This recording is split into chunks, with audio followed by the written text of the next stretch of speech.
Catherine of Aragon was born on the 16th of December 1485 in the Archbishop's Palace of Alcalá de Henares, Spain. As the youngest daughter of King Ferdinand II of Aragon and Queen Isabella I of Castile, she was raised to become a royal bride, and by the time she was 3 years old, Catherine was betrothed to Prince Arthur, heir presumptive to the English throne. However, their marriage didn't last, and Catherine, who denied that their marriage had ever been consummated, married the new King Henry VIII 7 years later. The question of whether or not Catherine's marriage to Arthur was consummated has plagued her story for centuries. In October 1501, Catherine's ship landed in Plymouth. A grand procession accompanied the young princess to Hampshire, where, by surprise, she met King Henry VII and Prince Arthur. Although Catherine and Arthur had exchanged numerous love letters over the years, this was their first in-person meeting, and it is reported to have went well. Later, her procession was met by a retinue of noblemen, including 10-year-old Prince Henry on their way to London. Catherine was welcomed to the city on the 12th of November by great festivities and board in the palace of the Bishop of London. On the 14th of November she was escorted by Prince Henry to St Paul's Cathedral, where she married Prince Arthur. Catherine wore her hip-length strawberry blonde hair down as a sign of her purity, a white satin dress embroidered with gold thread and pearls, and a matching Catholic veil that fell to her waist and was trimmed with gold thread, pearls and gemstones. Later, she enjoyed a grand banquet at the bishop's palace before they were expected to consummate their marriage. In Tudor England, bedding ceremonies were traditional in the royal household. Catherine and Arthur were prepared for bed by their assistants and were publicly put to bed together. Catherine first, followed by Arthur. Both were noted to be in good health that evening. However, it is important to understand that nobody remained in the room with them that night. The following morning Arthur requested ale from a body servant, Sir Anthony Willoughby, and said, "For I have been this night in the midst of Spain," and later, "Masters, it is good pastime to have a wife." Catherine, as expected of a woman of this time, made no public remark, and if she had known about these statements, neither confirmed nor denied them at the time. Additionally, Arthur remarked that he was lusty and amorous, and the comments were memorable to members of the court 3 decades later. Some have argued that the statements are definitive proof that their marriage was consummated. In contrast, others interpret them as Arthur's attempt to disguise his inability to consummate his marriage. Moreover, it is important to understand that wives were expected to become pregnant quickly after marriage. It was deemed a sign of divine favour and marital success. The sole duty of a royal bride was to produce male heirs to secure the throne, and female heirs in order to secure political alliances. Catherine, who came from a large family, expected to become a mother shortly after her wedding. In 1502, Catherine and Arthur moved to Ludlow Castle in Wales. As Prince and Princess of Wales, they were expected to reside there while he continued his studies and preparation to become the future king. However, tragedy struck when Catherine and Arthur fell seriously ill with the sweating sickness and, much to the horror of the Spanish princess, Arthur passed away. Arthur's health has been open to much speculation in the last century. Some historians argued that because Arthur was noted to lack sporting ability, he must therefore be weak or sickly. As a result, he was unable to consummate his marriage. However, there are 5 main points to consider. Firstly, there are no records that Arthur was ever unhealthy. As Prince of England, there would have been well-documented reports of ongoing health issues. This is corroborated by the Marquess of Dorset, whom regarded Arthur on his wedding night to be of good and sanguine complexion, that is, healthy. However, despite a lack of evidence, Catherine later contested the claim and argued that Arthur was too sickly and weak to consummate their marriage. Secondly, the marriage was a political alliance. Henry VII's claim to the throne was shaky, and a marital match between England and the powerful Spanish Empire would be of great benefit to the Tudor reign. Catherine's hand in marriage was therefore a valuable asset. Furthermore, England and Spain shared regular in-person correspondence. If Arthur had been sickly, it would have been recorded by the Spanish, and the betrothal likely called off. Catherine and Arthur were betrothed for more than a decade, and at no point was Arthur's health called into question. Therefore, it is clear that both parties expected Arthur to live long enough to ascend the throne. However, it should be remembered that premature death was common in the 16th century, and that many young people did not make it to adulthood. Thirdly, Arthur's likely cause of death was the sweating sickness, which was notoriously dangerous, with a survival rate between 30 to 50%. It is unclear why Catherine survived but Arthur did not, but it has been argued that Arthur was cloistered away from wider social contact, and this may have impacted his immune function. This, however, is speculation, and it should be remembered that death due to respiratory illness was not uncommon, and overall slightly more common in men. Therefore, his cause of death does not indicate prior health issues. Fourthly, after his wedding, Henry dispatched Arthur and Catherine to Wales, which was regarded as a hostile and unhealthy environment to live in.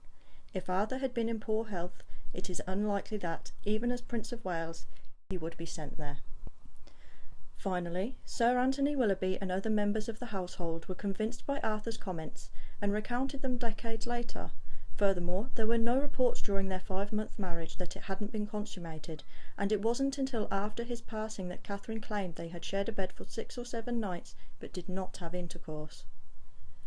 Moreover, there are several unsubstantiated claims that Arthur was impotent, homosexual, lacked enough sexual knowledge, or was too anxious to consummate his marriage.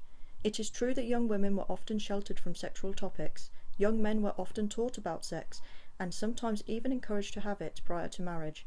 Therefore, it is unlikely that Arthur would spend almost a week in bed with Catherine and fail to consummate. Additionally, it is worth noting that Catherine's doctor, Dr. de Puebla, examined Catherine after Arthur's passing and determined that she was still a maid. However, it is important to understand that we now know that there is no examination that can determine virginity.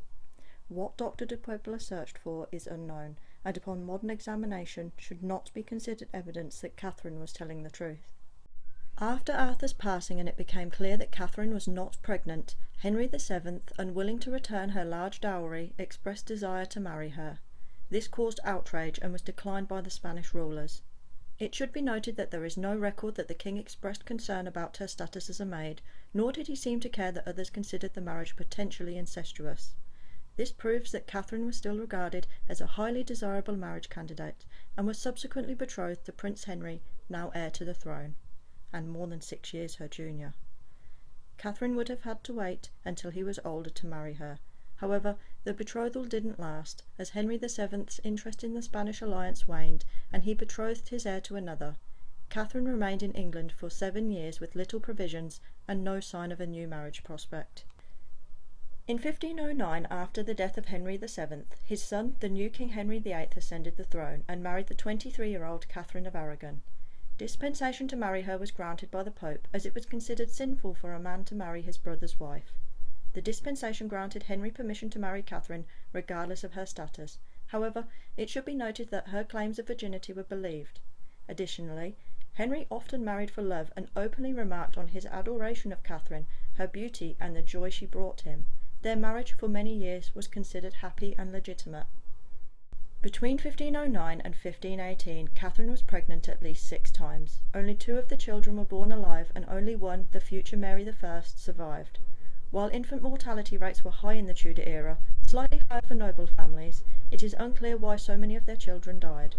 Some have argued lifestyle factors, others blame the lack of modern medical care, and some remain steadfast in the idea that Catherine and Henry shared conflicting blood types.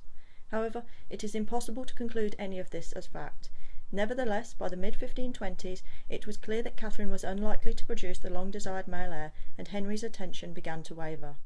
In time, Henry sought ways to rid himself of Catherine, and eventually concocted the notion that their marriage was illegitimate, as their lack of surviving male heirs rendered them childless. Therefore, his marriage to Catherine had been incestuous and was illegitimate in the eyes of God. By 1527, Henry was ready to set aside Catherine in order to marry Anne Boleyn. Henry applied to the Pope for an annulment. However, the result was delayed for several years, until it was rejected on the grounds that the previous dispensation legitimised his marriage to Catherine. Divorce was unheard of within the Catholic Church. What's more, many people regarded Catherine as the rightful and beloved queen, and accepted the Princess Mary as heir presumptive. Catherine was loved and respected at court, abroad, and by the general public. She was regarded as deeply pious, intelligent, kind, charitable, and had an impeccable reputation. Catherine was known for sewing clothes for the poor, and was entrusted with the regency in 1513 during Henry's crusade to France. During this time she expertly organised an assault against James IV of Scotland, who attempted to invade England during the king's absence. Catherine, like her mother, rode to the north in deliverance of armour and manpower to her troops. When the battle was over, she sent Henry a slice of James IV's bloodied cloak as a gift. At no point was her right to rule or her honourability questioned. and she garnered much support when she openly contested Henry's desire to annul their marriage. Henry, passionately in love with Anne, desperate for a male heir and determined to annul his marriage, argued that Catherine had not been a maid when they wed. Their lack of male children was proof that she had lied and that their marriage was sinful.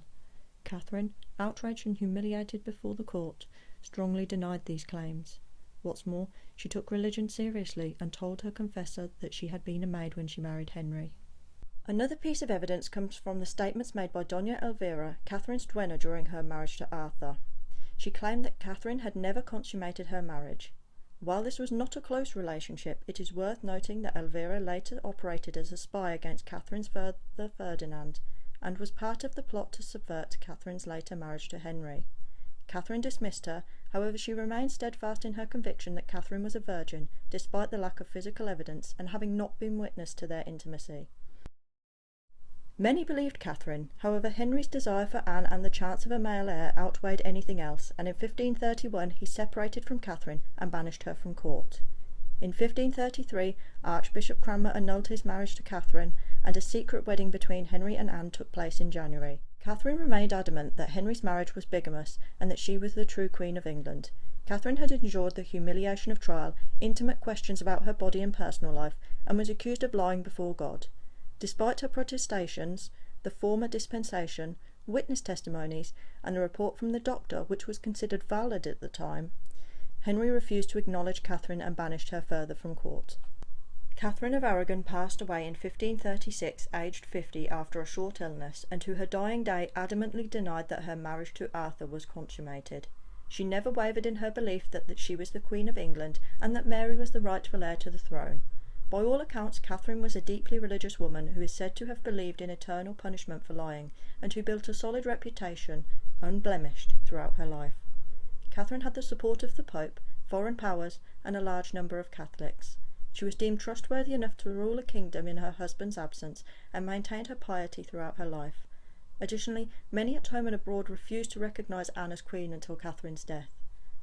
However, Catherine had every motive to conceal the consummation of her first marriage. Firstly, she had been raised to become the future Queen of England. The premature death of her husband robbed her of her security and her promised future. What's more, consummation may have negatively impacted her worth on the international marriage market, and therefore reduced her chances of ever becoming a queen.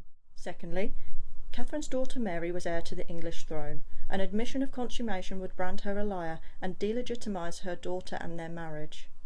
Catherine's reputation would be in tatters, her daughter's chances of a future reign would end, and her piety and reputation would be called into question. Moreover, Catherine's admission would implement others in her lie, and potentially place them in danger or ruin their livelihoods. And finally, if Catherine had lied, she would be forced to concede her crown to Anne Boleyn, and retire from court as the illegitimate wife of Henry VIII, whose marriage was made in sin and protected by lies. Catherine reigned for more than 20 years, regarded herself as the rightful queen, and would not have wanted to hand the crown over to her husband's mistress. Whether or not Catherine was a maid when she married Henry will forever remain a mystery. However, most of Catherine's contemporaries regarded her as a noble and trustworthy individual who earned international respect during her reign and had the mettle to openly challenge Henry VIII in court. Furthermore, her religious devotion was unwavering, and she argued before God that her marriage was legitimate. What's more, Catherine was initially believed when she claimed she had not consummated her marriage to Arthur, and the lack of pregnancy weighed heavily in her favour. However, this does not guarantee truth. Catherine had every motive to lie in order to protect not only her own, but her daughter's future and reputation. What's more, none of the individuals who corroborated her story were witness to the intimacy. What are your thoughts about Catherine's marriage? Leave your opinions in the comments below. Thanks for watching.